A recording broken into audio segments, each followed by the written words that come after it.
Hello everyone, welcome to my YouTube channel PAPC pharma classes. आज की class में हम चैप्टर डिस्कस करने वाले हैं anti thyroid drugs. Anti thyroid drugs क्या होती हैं? जो कि जैसे हमने लास्ट क्लास में पहले पढ़ा था, हमने क्या थायराइड पढ़ा था। तो थायराइड ड्रग में क्या था कि थायराइड जो T3 और T4 हार्मोन है, ये इनका रिलीज ज़्यादा करवाना था, क्योंकि वहाँ पे थायराइड की कमी थी, थायराइड हार्मोन्स के रिलीज की कमी थी। ठीक है, लेकिन एंटी थायराइड ड्रग में जब इनका सिक्रेशन बढ़ जाता है, इनका रिलीज ज़्यादा होता है, कहाँ से? थायराइड ग्लैंड से। तो फिर काम में आती है कौन सी? Anti thyroid drugs. ठीक है, अब जब सिक्रेशन ज़्यादा हो रहा है इनका, तो उस डिजीज़ को क्या बोलेंगे? Hyper thyroidism. क्या बोलेंगे? Hyper thyroidism. ठीक है, ये एक ऑटो इम्यून डिजीज़ होती है। ठीक है, और ये इसके लिए रेस्पॉन्सिबल भी आपकी IgG एंटीबॉडी होती है। ठीक है, इस डिजीज़ का दूसरा नाम क्या होता है? Graves disease. क्या होता है? Graves disease. ठीक है, और या फिर इसको हम दूसरे किस नाम से जान सकते हैं? थायराइड स्ट्रोम। क्या नाम? थायराइड स्ट्रोम। ठीक है, इस नाम से इसको हम जान सकते हैं।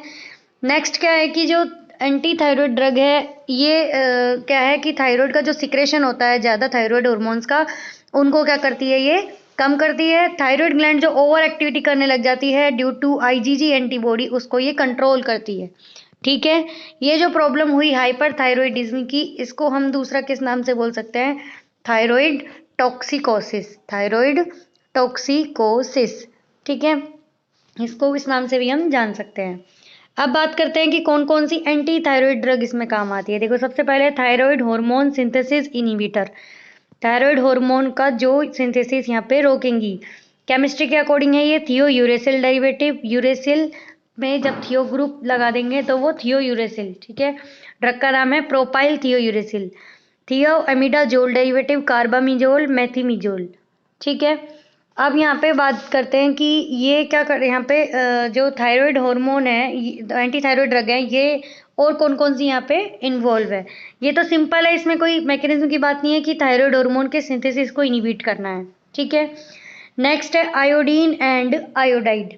ठीक है, एक चीज़ और, ये जो थायराइड हार्मोन सिंथेसिस वाली ड्रग है, अगर इनका मैकेनिज्म की भी अगर मैं एक बार मैं स्मॉल इसमें समझाना चाहूँ, तो उसमें कैसे समझेंगे इसको कि क्या होता है। देखो, जनरली जब बॉडी के अंदर आयोडीन का अपटेक होता है, ठीक है, आयोडीन के अपटेक के बाद MIT, मोनो आयोडोटायरोसिन प्लस में MIT, ठीक है, ये दोनों जब मिलेंगे, ठीक है, सॉरी DIT, एक MIT और एक DIT, डाई आयोडो। ठीक है, ये दोनों मिलके क्या बनाते हैं?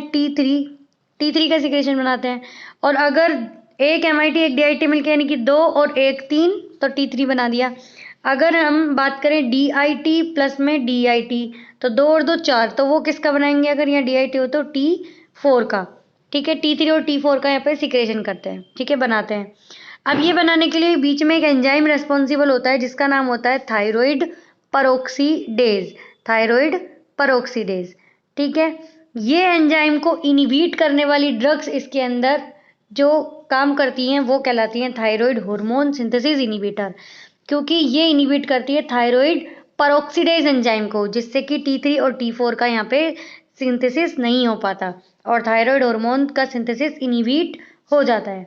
ठीक है, साइड इफेक्ट की बात करें इनके साथ, तो गैस्ट्रिक इंटॉलरेंस कोई मेजर नहीं है, मोस्टली सभी ड्रग के साथ होती है गैस्ट्रिक इंटॉलरेंस। दूसरा हाइपोथायरॉयडिज्म भी हो सकता है। हाइपोथायरॉयडिज्म मतलब ज़्यादा ही कम हो जाए तो ये हाइपो में बदल जाएगा, मतलब अब T3 और T4 का सिंथेसिस जितना एडिक्वेट अमाउंट में चाहिए वो नहीं होगा नॉर्मल में। ठीक है, नेक्स्ट है आयोडीन एंड आयोडाइड। ये क्या है? Fastest acting anti thyroid drugs यहाँ पे होती हैं। ये जो रेडॉक्स पोटेंशियल है इसका थायराइड ड्रग का, उनको यहाँ पे उनके साथ यहाँ पे इंटरफेयर करती हैं। नेक्स्ट है radio active iodine I123, iodine 125, iodine 131।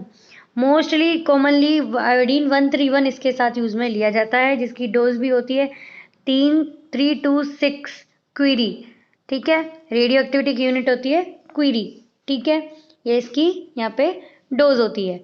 ठीक है, ये काम कैसे करेंगी? रेडियो एक्टिव आयोडीन ये बीटा रेज को इमिट करती है, क्योंकि रेडियो एक्टिव है तो रेडियो एक्टिव रे को इमिट करेंगी। बीटा रेज को ये इमिट करती हैं और ब्लॉक करती है, किसको ब्लॉक करेंगी? ये TFC को, थायराइड फॉलिक्यूलर सेल्स को। क्योंकि हमने कल पढ़ा था लास्ट क्लास में, जब हमने थायराइड ग्लैंड की बात करी थी कि ये बटरफ्लाई शेप की ग्लैंड होती है और इसमें ये TFC यहाँ पे ये सेल्स होती हैं जिनसे T3 और T4 रिलीज होता है, थायराइड फॉलिकुलर सेल। और इसके अलावा जो अदर थी वो कौन सी थी? यहाँ पे पैरा फॉलिकुलर सेल, जिनसे कौन सा हार्मोन रिलीज हो रहा था?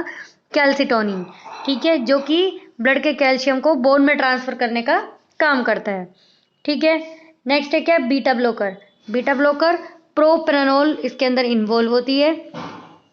प्रोप्रानोल ये क्या है? T3 और T4 का जो सिंथेसिस है इसी को यहाँ पे टोटली इनिबिट करती हैं। Calcium channel blocker diltiazem ये भी as a anti thyroid drug यहाँ पे इन्वॉल्व होती हैं। ठीक है, तो ये इस टाइप से एंटी थायराइड ड्रग यहाँ पे काम करेंगी। कैल्शियम चैनल ब्लॉकर दूसरा हमने इससे पहले भी पढ़ा है, एंटी अरिथमिक ड्रग में उसमें भी इन्वॉल्व होता है, एंटी एंजाइनल में भी इन्वॉल्व होता है और एज ए एंटी थायराइड में भी ओनली डिल्सिया जैम इसके अंदर यहाँ पे काम करती है, ये ओनली डिल्सिया जैम। तो इस तरीके से ये एंटी थायराइड ड्रग अलग अलग मैकेनिज्म से यहाँ पे काम करेगी।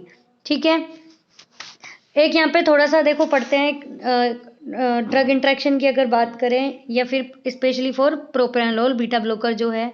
देखो होता क्या है, जनरली T3 और T4 जो हार्मोन है थायराइड, मान लो इनका सीक्रेशन बॉडी के अंदर बढ़ गया।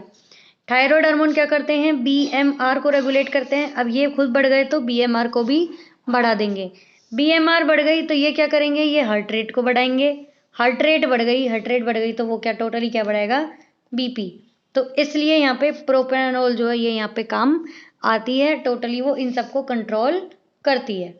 ठीक है, इसी के साथ आज की क्लास यहीं पे फिनिश करते हैं। नेक्स्ट क्लास में हम नेक्स्ट चैप्टर बात करेंगे जिसका नाम है कोएग्युलेंट। ठीक है, थायराइड ड्रग हमने पहले पढ़ी थी, थायराइड हार्मोन का जब सिक्रेशन हमें करवाना है, थायराइड हार्मोन्स का T3 और T4 का, एंटी थायराइड ड्रग जब ज़्यादा हाइपर एक्टिविटी हो गई, ओवर एक्टिविटी हो गई थायराइड ग्लैंड की,